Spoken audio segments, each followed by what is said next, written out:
Bom, continuando, página 57, Floresta Amazônica. Ocorre no norte e no oeste do Mato Grosso, onde as temperaturas são mais elevadas e as chuvas abundantes. É formada por uma vegetação densa e exuberante. Embora a destruição dessa floresta tenha sido intensa nos últimos anos e a menos modificada da região. A floresta tropical recobria áreas de estados do Mato Grosso do Sul e de Goiás. Na atualidade, está praticamente extinta. Essa floresta se desenvolve em ambiente de temperatura elevada, com chuva menos abundantes que as que ocorrem nas áreas da floresta amazônica.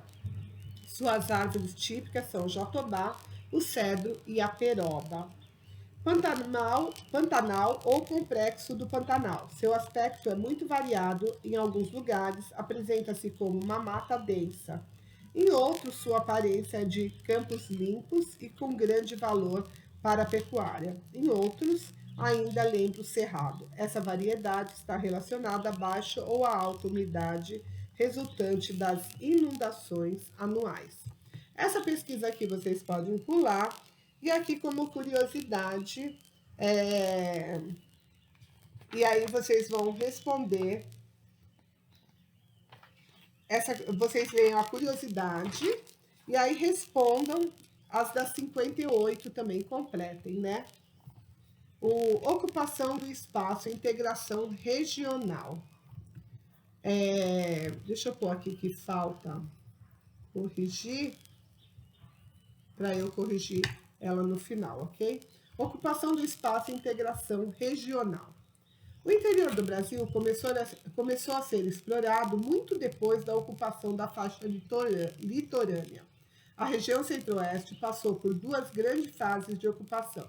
A primeira ocorreu ainda no período colonial, no fim do século XVII, durante o ciclo da exploração do ouro. Já a segunda se deu nas décadas de 1950 a 1970, com a expansão industrial e o processo de urbanização.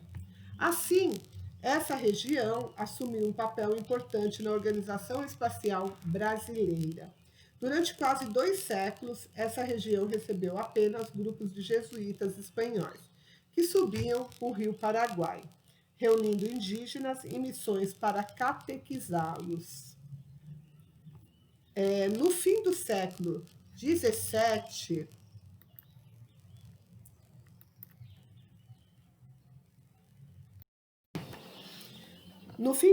XVII, bandeirantes paulistas chegaram à região e descobriram ouro. Assim fundaram os arraiais, que deram origem a cidades como Cuiabá, atualmente capital do Mato Grosso. Nessa mesma época surgiram as primeiras fazendas de criação de gado bovino e com elas povoadores vindos de outras áreas do Brasil. Os portugueses, temendo as invasões espanholas, fundaram diversos postos militares, que se tornaram vilas mais tarde. No início do século XX, a ocupação se intensificou com a exploração da erva mate e do café, além da construção da estrada de ferro noroeste do Brasil, ligando Bauru, no estado de São Paulo, a Corumbá. No atual estado do Mato Grosso do Sul, grandes levas de paulistas e mineiros migraram para a região. As cidades que já existiam cresceram e outras surgiram. Essa fase corresponde a uma verdadeira marcha para o oeste. Projeto de Integração Nacional, página 59. Para promover o crescimento demográfico e a integração do Centro-Oeste à economia do país, o governo federal adotou uma série de medidas. Entre elas, a principal foi a construção de uma nova capital para o país, Brasília, inaugurada em 1960. Esse fato atraiu um grande número de pessoas que vinham especialmente da região Nordeste, de Goiás e de Minas Gerais, para trabalhar nessa construção. Ainda na década de 50, houve a expansão de atividades ligadas à pecuária, estimulando a vinda de mais pessoas para a região. No início da década seguinte, foi construída a rodovia Belém-Brasília. Grandes propriedades e diversos núcleos de povoamento se multiplicaram, ao longo dessa rodovia. Desse modo, o Centro-Oeste passou a ser um novo polo de atração populacional. Entre 1960 e 1970, foi a região que apresentou o maior crescimento demográfico do Brasil. Aliás, nós falamos isso em história. Inicialmente, a economia da região centro-oeste se baseou na exploração de garimpos de ouro e depois desenvolveu a pecuária. Na atualidade, o setor terciário da economia é o mais desenvolvido, assim como nas demais regiões brasileiras. Entretanto, a agroindústria se destaca na região. Esse fator contribuiu para o desenvolvimento industrial dos setores ligados a ela, como o alimentício, mecânico e do material elétrico. A partir da década de 1970, os avanços tecnológicos ampliaram as atividades agrícolas nas áreas do Cerrado, antes voltadas quase exclusivamente para a subsistência. Além disso, o relevo plano, que possibilitou a mecanização e as condições climáticas com temperaturas elevadas e precipitação regular nas estações chuvosas, favorecem essas atividades. A modernização deu condições aos agricultores de aumentar a produção e, como consequência, seus lucros. Esse foi o caso das grandes propriedades pertencentes às empresas agrícolas que exportam alimentos para diversos lugares do planeta. Nessas propriedades é cultivada principalmente a soja, que substituiu a vegetação nativa do cerrado. Com a ampliação da agricultura comercial em toda a região, diminuiu a área de lavouras voltadas para a subsistência. Vocês sabem que a agricultura de subsistência é aquela que vocês plantam só o que vai consumir: arroz, feijão, algodão, milho e assim por diante. Os principais áreas agrícolas da região centro-oeste cultivam algodão, cana-de-açúcar, soja, milho e arroz. Aqui na página 60. Com o processo da modernização agrícola, os pequenos proprietários que não tinham capital para produzir nos moldes da agricultura modernizada foram praticamente obrigados a vender suas terras, tornando-se empregados das grandes fazendas, ou migrar para cidades maiores. Assim, o problema do inchaço populacional só se agravou, né? Porque as cidades ficaram mais cheias e o desemprego maior. A região centro-oeste apresenta, portanto, elevada concentração fundiária. Por isso, há conflitos entre grandes proprietários e lavradores, que reivindicam terra para cultivar. Pecuária. Desde o século XVII, a pecuária vem sendo uma atividade econômica de grande importância na região centro-oeste, que tem o maior rebanho bovino do país, criado tanto de modo extensivo como intensivo, como é possível observar no gráfico a seguir. Aqui tem o rebanho de bovino, milhões, de 2017. No Brasil, mais de 200 milhões. No centro-oeste, ultrapassa, chega a 70. Norte, a 50. Nordeste, aqui deve dar mais ou menos uns 25. Sudeste, uns 30 milhões. E no sul, deve chegar aos 25 milhões também. Extrativismo vegetal e mineral. Na região centro-oeste, o extrativismo vegetal ainda é realizado em grande parte com técnicas tradicionais. Um dos produtos de forte expressão econômica é a madeira extraída das florestas, nativas para a obtenção de lenha e toras e para a produção de carvão vegetal.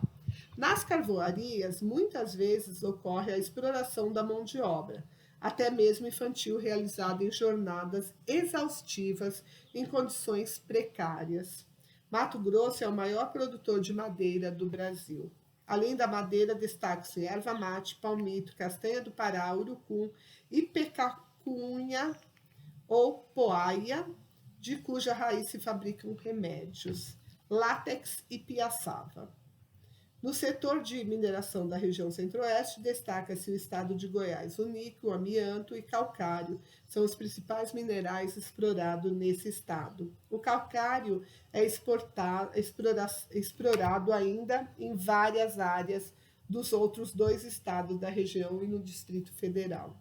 Em Mato Grosso do Sul também há grandes reservas minerais. Do maciço de Urucum, formado por rochas antigas, extrai-se uma das maiores produções nacionais de minério de ferro e manganês, escoadas pela hidrovia do Rio Paraguai. Em Mato Grosso destacam-se as reservas de ouro e diamante, que são exploradas por garimpeiros.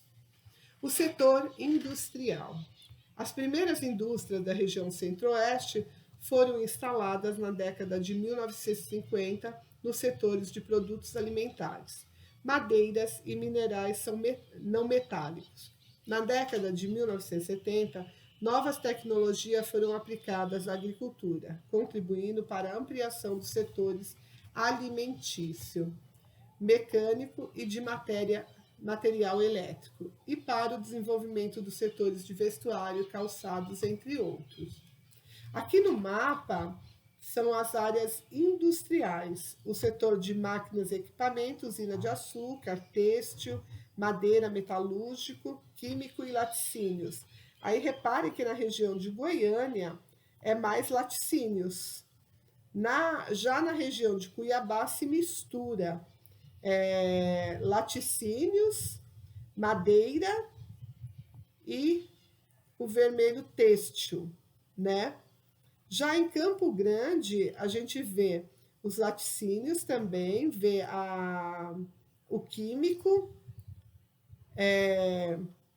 e o laranja, que é a usina de açúcar, tá?